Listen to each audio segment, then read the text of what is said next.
Our group designed an intervention to address Lassa fever in Africa. I'm Lauren, and I'll be talking about the description of the problem and supporting information. I'm Lisa Hammond, and I'm going to be talking about other interventions. I'm Kelly, and I'm going to be talking about the different processes of our interventions. I'm Steve, and I'll be talking about how we're going to implement our intervention in the Edo State of Nigeria. Imagine you are taken back in time to a small town called Lassa in Nigeria, Africa. It's 1969, and you walk into a medical clinic where 3 nurses are laying in beds, terribly sick, hemorrhaging blood from their mouth and eyes. You are at ground zero for Lassa fever. This is where it was first diagnosed, this is where it got its name, and this is where it began to spread throughout this poor country, destroying lives and families in its wake. Lassa fever is an acute viral illness that can be hemorrhagic and life-threatening. It has recently been endemic in various parts of West Africa. In a span of just 5 weeks during January and February of this year, nearly 450 cases were reported in Nigeria. Of these 450 cases, 132 were confirmed to be Lassa fever, and 43 deaths were reported. Due to the severity of this recent outbreak, the target population of this intervention is the Edo State of Nigeria. Lassa fever is transmitted to humans through contact with food or items contaminated with the urine or feces of mastomys rats infected with the Arena Verde virus. Transmission is also possible through direct contact with urine, feces, bodily secretions, or blood of an infected individual.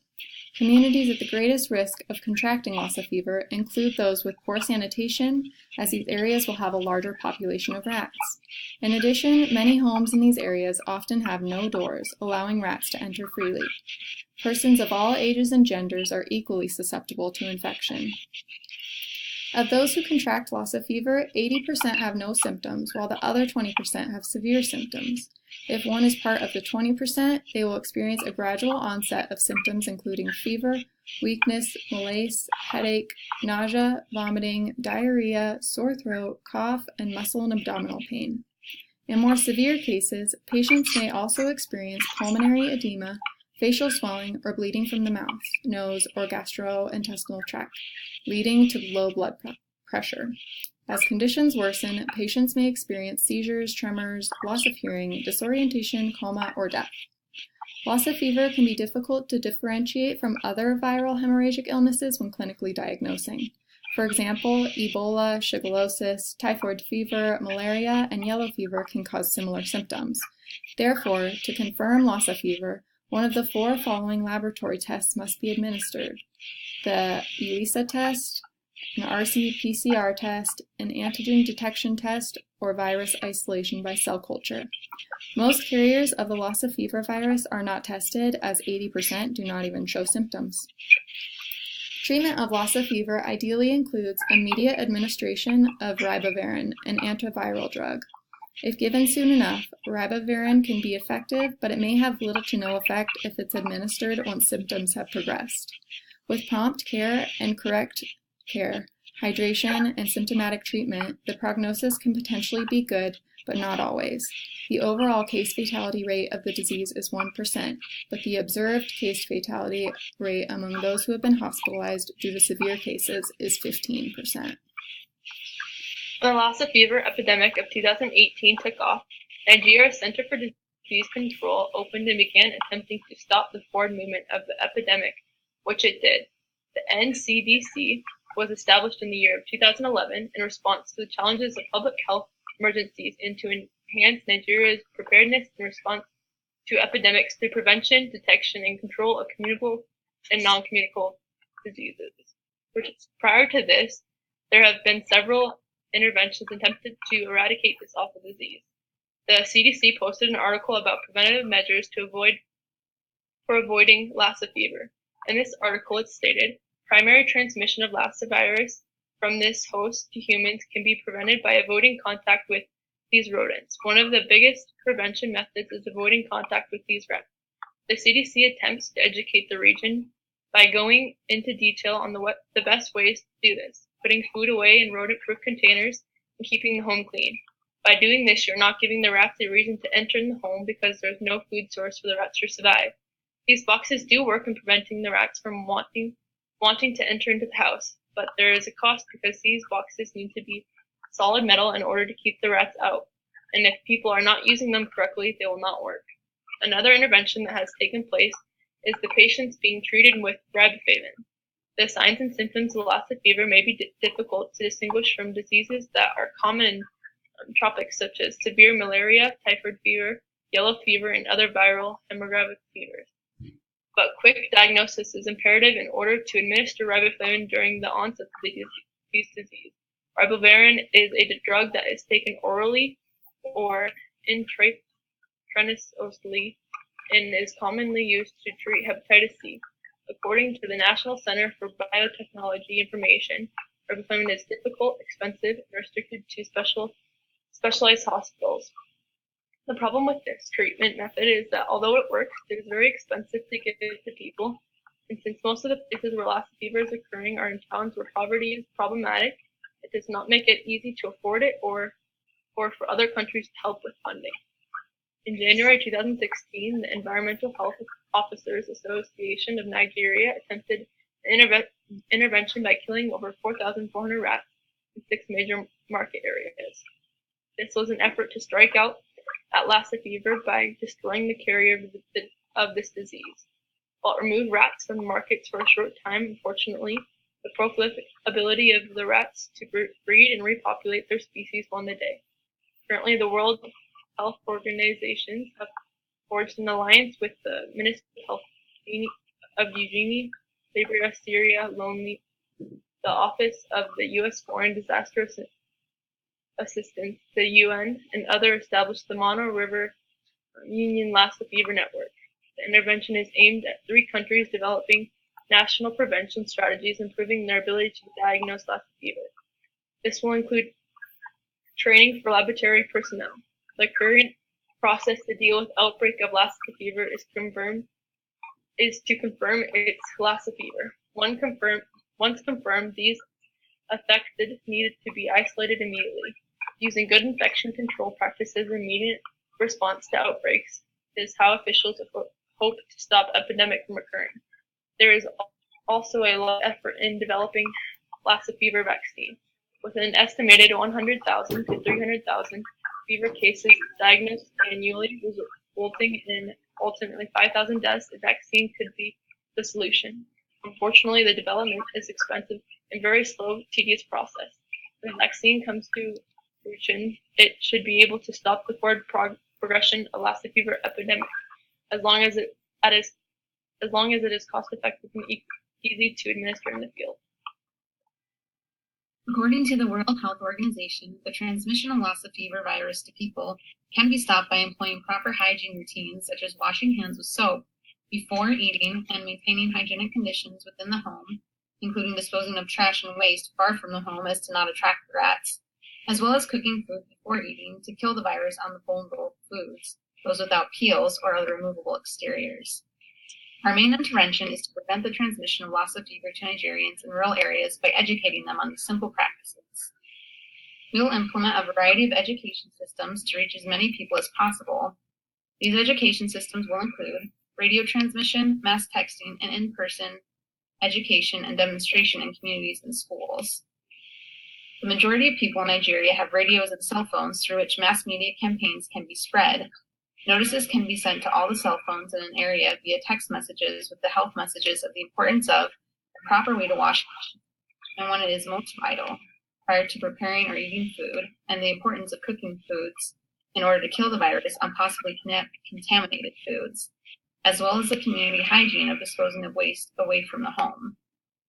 Volunteers will come to schools and villages or communities to talk about the importance of proper hygiene and hand washing, as well as heating food prior to eating, and how that can prevent them from contracting Lassa fever.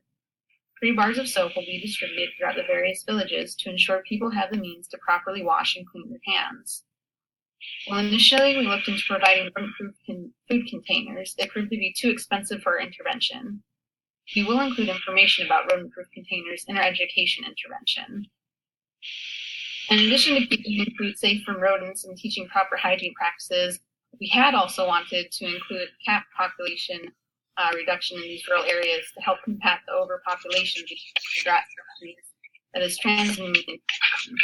These cats would have been taken from overcrowded shelters and humane societies in the United States, transported to Nigeria, and given to families to help keep the infected rodents from running rampant in the homes.